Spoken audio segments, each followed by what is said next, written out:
Hi folks, welcome back. Today I'm going to be doing a little more work on this Bad Bayou Shadowbox, or as I like to call it, the swamp in a box. I'm going to be reworking the color of it a bit. We're going to move away from the this brown color to more of a gray, weathered, the box has been left outside sort of look. Now I had originally got this brown color by using vinegar and steel wool stain, some pigments and alcohol. I have no idea if this, I'm using a citrus paint stripper, a gel. I don't know how well it's going to work on this, but we got to start someplace, so I figure let's give this a try. We'll see what goes. Now I'm going to cover all the areas that are that have been previously stained. Then I'm just going to let the box sit for about an hour and see what kind of results we get. Now you can see it darken up. Now I'm going to take the paint scraper and just start to remove this gel stain, the gel stripper. And you can see we are getting, it is taking color off, and I'm getting kind of a nice gray. It looks pretty beat up, which is actually great. This is what I'm going for. Stuff gets all over the place. I mean, it really, this is like glue to get off. But as you can see, the end result, pretty good. I'm liking this. Now, it's still a bit dark. I think that's because of all the moisture in the paint stripper.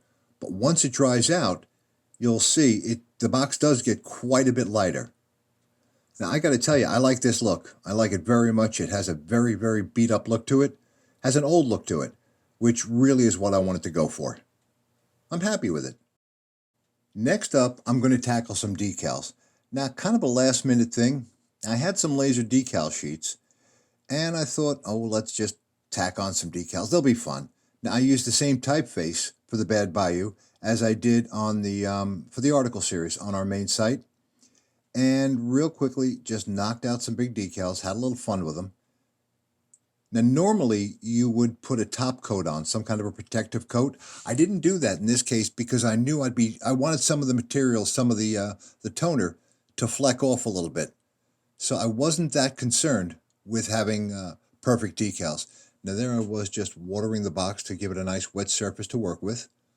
Now we're popping the decal out. Now these decals are fairly thick. They're pretty robust. I mean, some decals can be very frail. These are pretty solid.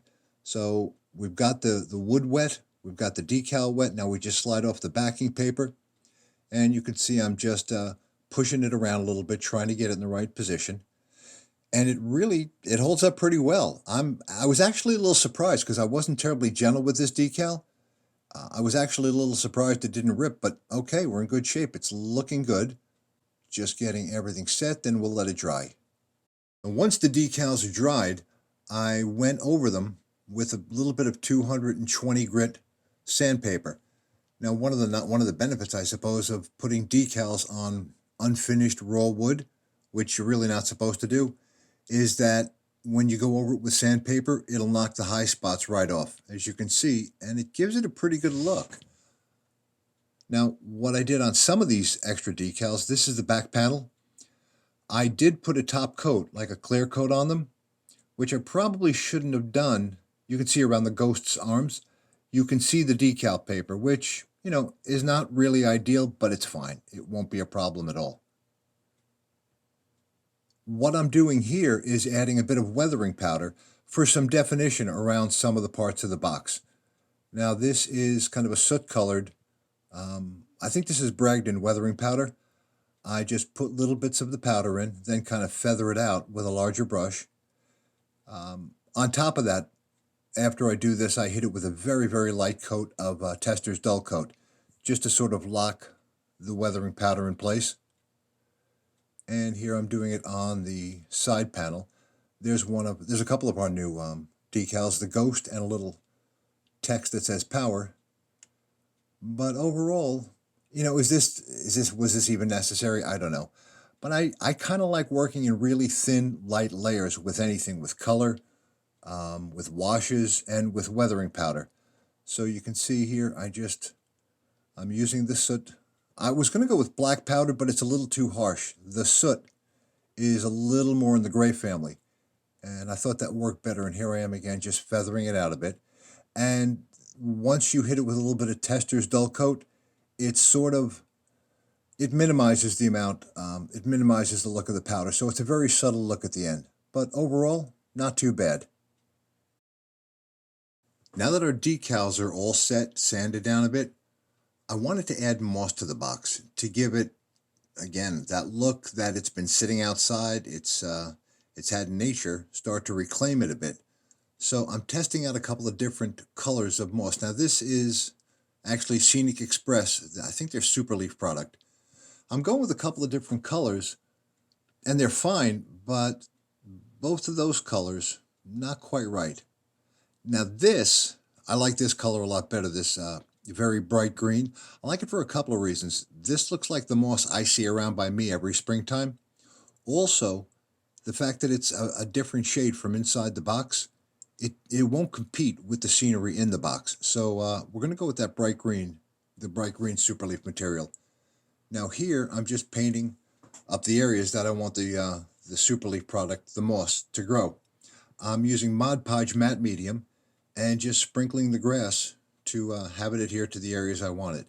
Now here, again, I'm painting the back panel, the removable panel of the box, and just hitting it with the Mod Podge. Then I will sprinkle on the Superleaf, and that's it. It's always tricky. You're not quite sure where the moss is going to look right.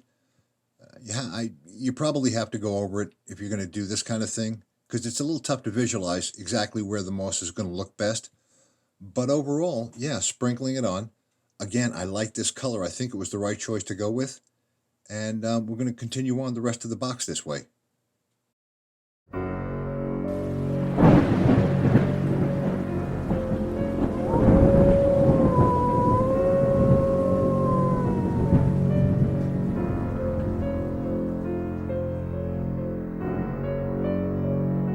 Okay, I think we've come to the end of the project for this year. I just wanted to say thanks very much for watching till the end of the video. Don't forget to like and subscribe. And to everybody out there, a very happy Halloween. And don't eat too much candy. Nah, I'm kidding. It's Halloween. Eat a lot of candy.